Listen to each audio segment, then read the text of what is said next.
Dans le Talmud Rosh Hashanah, à la page 17a, Rava a dit: tout celui qui se montre indulgent envers autrui, c'est-à-dire toute personne qui est maravir almidotav, bénéficiera d'un jugement indulgent, mesure pour mesure. Et l'Éternel passera l'éponge sur ses fautes et ses péchés. D'après le verset du prophète Micha, au chapitre 7, verset 18, qui dit: No seravon verover al péchar. À qui l'Éternel supporte la faute, l'iniquité, à celui qui est rover al pécha, celui qui passe l'éponge, qui est indulgent envers les autres. C'est quoi se montrer indulgent envers les autres? C'est ne pas se montrer intransigeant, c'est renoncer à se venger au cas où on s'est senti offensé ou autrui nous a fait du mal, et il faut laisser passer et oublier.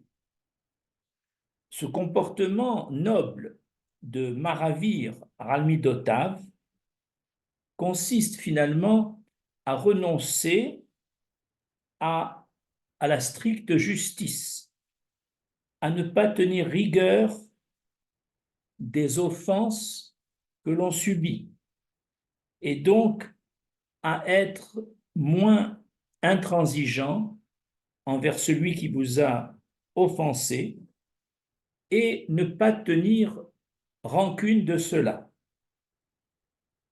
Cette situation noble de Maravir Almidotav peut favoriser un meilleur jugement pour nous à chaque année, à Rosh Hashanah, et même guérir d'une maladie, comme va le montrer le récit qui se trouve dans le Talmud Rosh Hashanah, dans les pages 17a et 17b. Il est relaté que Ravuna, fils de Rabbi Yoshua, tomba gravement malade.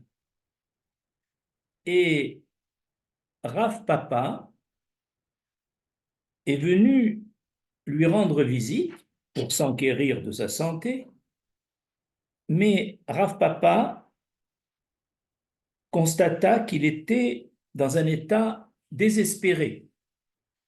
Alors Rav Papa a dit, avec une bonne intention, à la famille qui entourait Ravuna: préparez rapidement son linceul.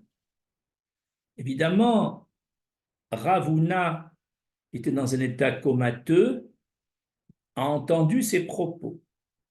C'est des propos blessants, qu'on le veuille ou pas, d'entendre un ami demander d'accélérer, d'être à la recherche d'un linceul. Et ainsi, Ravuna, le lendemain, guérit miraculeusement. Et Rav Papa le revoit dans la rue, il en est très gêné par rapport à ce qu'il avait dit, et il demande à Ravuna: qu'as-tu vu durant ton coma? Ravuna répondit: effectivement, comme l'avait prévu Rav Papa, ma mort avait été décrétée dans le ciel, elle était immédiate. Mais Hachem a dit au tribunal céleste: puisque Ravuna n'a pas tenu rigueur à Rav Papa et s'est montré indulgent envers lui, alors l'Éternel a dit, ne soyez pas rigoureux envers lui et laissez-le continuer à vivre. Ainsi, du fait de s'être montré indulgent envers Rav Papa alors qu'il aurait pu lui tenir rancune, il a échappé à son décret de mort et il a guéri. On voit ici le pouvoir de l'indulgence, de se montrer indulgent envers autrui, d'être maravir à la midotave, même quand quelqu'un est très gravement malade. Ce récit va susciter pour nous plusieurs questions.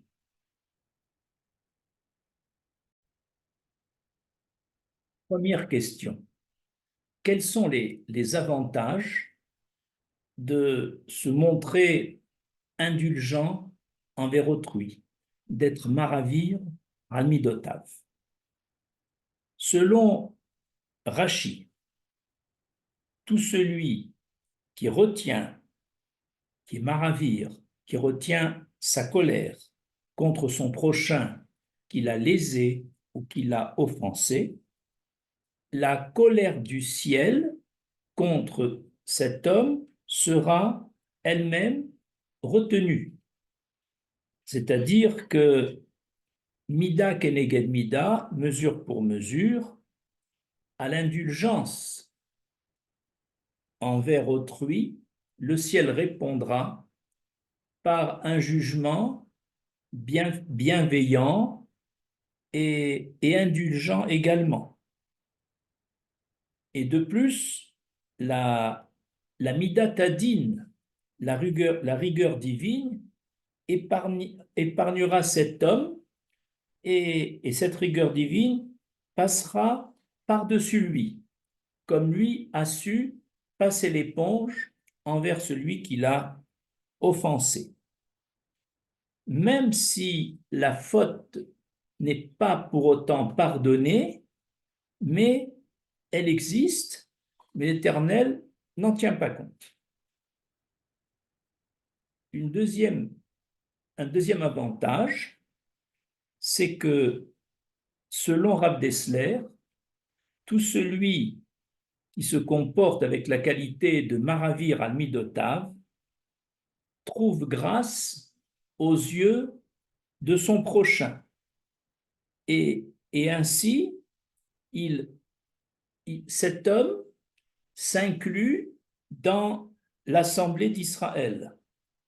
Par contre, celui qui est rancunier, qui veut se venger et qui n'est pas Mahavir al Midotav, s'exclut de lui-même de l'assemblée d'Israël. De sorte que l'homme intransigeant et rancunier, étant exclu du klal, sera jugé seul sans tenir compte des mérites de l'ensemble du klal. Par contre, celui qui est Maravir al Midotav, s'étant inclus dans le klal qui apprécie cette qualité, alors lors de son jugement, il ne sera pas seul, il bénéficiera du mérite, du srout des membres de sa communauté. De plus, selon le Rav Shmulevitch dans le Sirot Moussar, il dit quiconque veut bénéficier d'un jugement favorable et indulgent dans le ciel, notamment à Rosh Hashanah, ou le jour où on est gravement malade, il faut juger autrui avec indulgence et bienveillance sans tenir rancune des offenses reçues. Enfin, Rav Dessler nous dit que chaque fois qu'un homme transgresse, il met entre lui et l'Éternel un écran d'impureté qui empêche notre aspiration à l'élévation, à la pureté, et cela rend la teshuva plus difficile. Et Rava vient nous donner un excellent conseil, celui de développer la qualité de Maravir al-Midotav, qui a le pouvoir de faire fondre cet écran d'impureté et de nous purifier et d'avoir donc la possibilité plus facile de nous élever très haut sur le plan spirituel. Deuxième question. Comment acquérir cette qualité d'être indulgent envers autrui, d'être maravir al-midotav? Il est difficile sur le plan humain, quand on se sent offensé, lésé, quand quelqu'un vous a fait du mal, de ne pas tenir rancune, de passer l'éponge. Cela est difficile. C'est contre la nature humaine. Et voici le conseil que donne Rav Dessler pour acquérir cette qualité qui procure tellement d'avantages. Rav Dessler dit que lorsque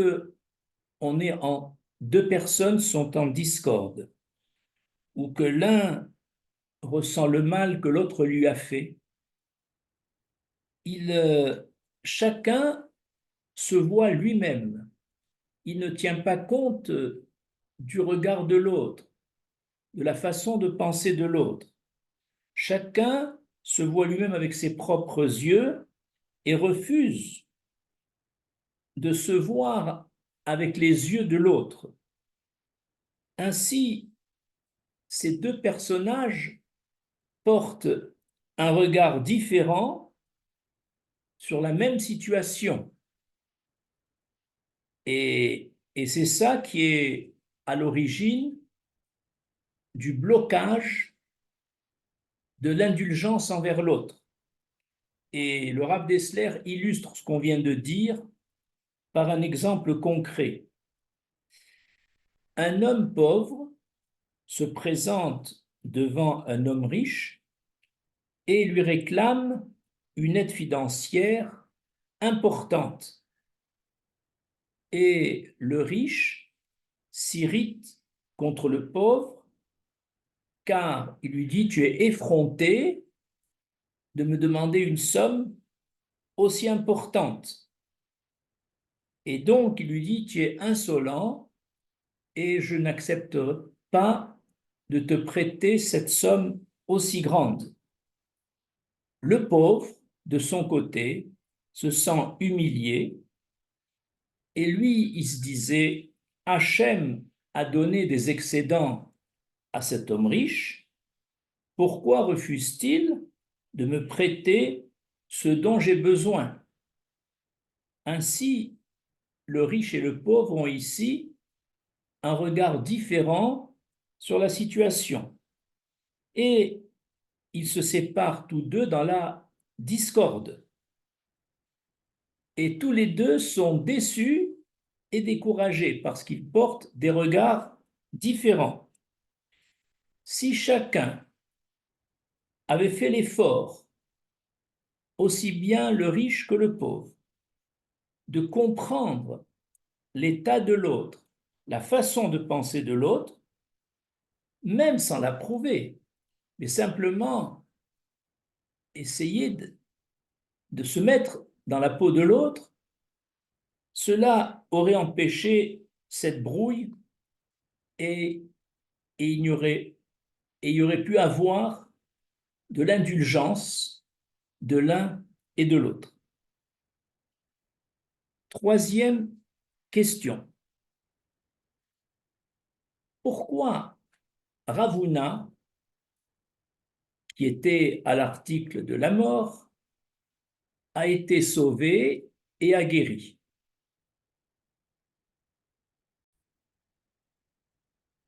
Selon Rashi, l'Éternel agit avec chacun d'entre nous, mida keneged mida, mesure pour mesure, en fonction de notre réaction envers autrui, le ciel agit envers nous. Ainsi, du fait que Ravuna a, dans son coma, entendu Rav Papa demander de préparer les obsèques de Ravuna, ce qui a certainement froissé et même offensé Ravuna.